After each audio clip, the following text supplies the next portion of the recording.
Ooh, struggle. I don't know, because my wife gives me a hard time that I grew up in a Leave It to Beaver family. Hey, you! We're in East Jordan, Michigan. I'm Austin. This is the People's Podcast 2, and you are our why. I think in some type of way, I struggle a little bit every day. I just pray and then put my effort into whatever thing I want to put it into. Communication is the key to success. I mean, that's what they say. Absolutely. Yeah, unity is so important. You are our why. All right, I'm Austin. I'm here in Petoskey, Michigan with Dave. Dave. How you doing? I'm doing pretty good. Yourself? Very well. I saw you're out here eating lunch, probably, or maybe a late lunch. Yeah, late lunch, early dinner. I'm getting old, so I don't eat as much as I used to, so that's pretty much 2 meals a day. So, okay, what brings you to the park here? Oh, I got pizza from U.N.I.T.Y. U.n.I.T.Y's just a couple blocks away, so it's a lot easier and a lot nicer to eat here at the park than it would be in my van. So. Right. Are you from around here? Yeah, I live in Brutus, and pizza would have been cold by the time I got there. Right. Okay. Is this home for you? Yes. Yeah. I think we spoke just a minute ago about some of the places that you've lived. What brings you here? Well, I adopted I was living in San Antonio, and I adopted my 2 nephews, and my sister lived here, and we came and visited a few times. So we figured it would be a good place to raise 2 kids that had been through a really rough childhood. It's pretty hard for them to get what's the word I'm looking for? They'll get caught, and then they have gotten caught when they do anything around here. So they can't get away with anything. That's what I was trying to say. Okay. Yeah, it's pretty good community, I'd say. Yep. Well, actually, the reason that I was interested to speak with you is I'm looking to hear maybe. Do you believe that you've got a story that that people might hear that could help them with maybe a struggle that's going on in their life? Ooh, struggle. I don't know, because my wife gives me a hard time that I grew up in a Leave It to Beaver family. If you know what Leave It to Beaver is. Yeah. So, because I got lucky, I had 2 really good parents that raised us really well, and my family, I have 4 other brothers and sisters.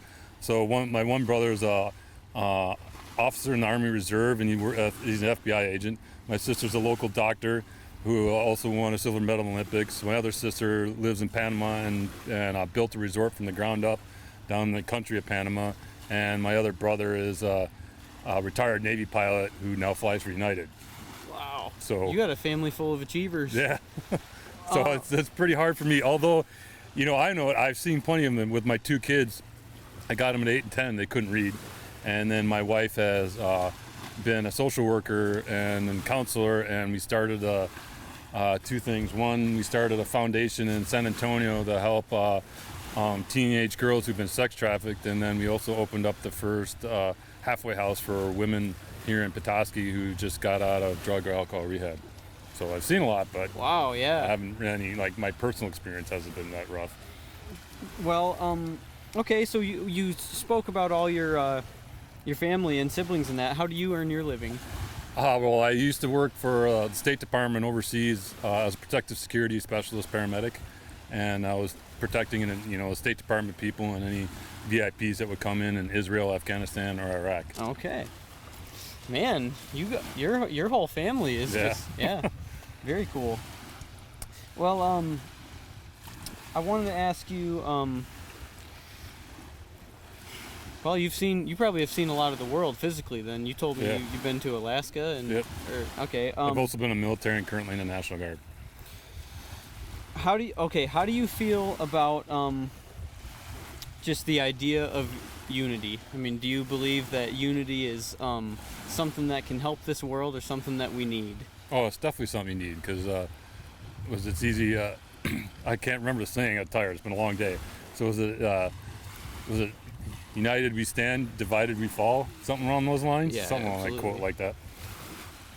Yep. And kind of along the same line, do you believe in the power of communication? That's probably something that you're kind of well versed with. I would imagine. Yeah, you definitely got to be able to communicate, and you got to communicate to your audience and not how you want to communicate, because you can't get a message through if you just want to push a message and it's not being received.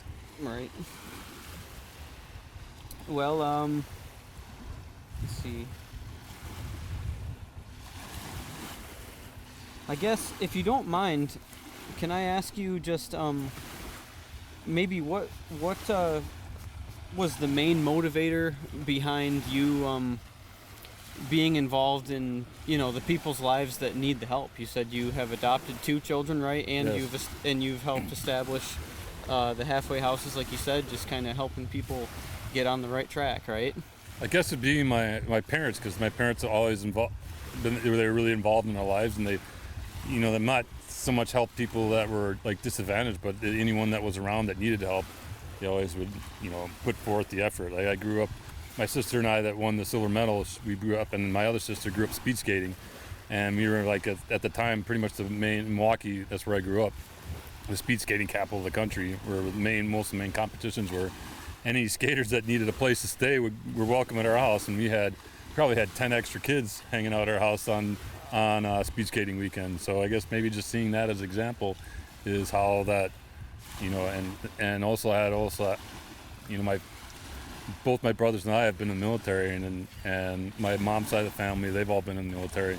So I guess it's just something that's probably inbred in us. So maybe in the beginning, kind of when you became receptive to that idea of just having a bunch of people around, it was probably kind of easy in those settings. But now you're kind of taking on a not a burden, but a huge responsibility. Oh yeah. Right. Raising 2 kids that were mine, that was really hard, especially ones that show up at 8 and 10 who thought going to school was optional and couldn't read. Yeah, it has been really difficult. Well, I'm pretty glad, enthused about all the things that you've said, all the things that you've done, and that's good. I'm glad that you are. Sounds like you're helping a lot of people. I so. try. Can I get your name one more time? You want my full name? You don't have to. It doesn't matter. David Donnell, Dohnal. Okay. Well, thank you. You're welcome.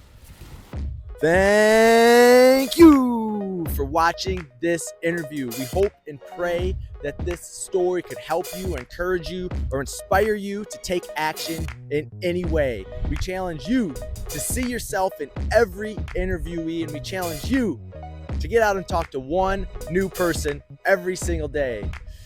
If this impacted your life in any way, please like, share, and subscribe. We're posting one new video every single day, Monday through Saturday. Thank you so much for your time.